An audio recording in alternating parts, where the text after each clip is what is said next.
விழித்திருங்கள். நீங்கள் உறங்கிக்கிட்டு இருந்தீங்கன்னா விசுவாசம் உங்களுக்கு என்னன்னு தெரியாமல் போயிடும். ஆகையினால விழித்திருங்கள்.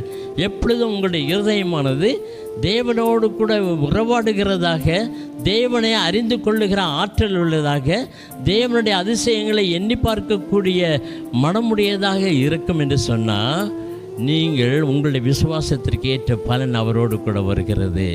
அப்போது இதில் என்னது நாம் என்ன தெரிஞ்சுக்கிறோம் என்று சொன்னால், விழித்திருந்தாலும் சரி உறங்கினாலும் சரி எப்பொழுதும் விசுவாசத்தில் நிலைத்திருக்க வேண்டும் என்று கர்த்தர் விரும்புகிறார். இப்போ பாருங்கள், இந்த விசுவாசத்தின் மூலமாக கர்த்தரை நாம் நிழலாட்டமாய் பார்க்கிறோம், அவருடைய முகத்தை தரிசிக்கிறோம், அவருடைய சமூகத்தில் நம்பிக்கையோடு விண்ணப்பம் செய்கிறோம்.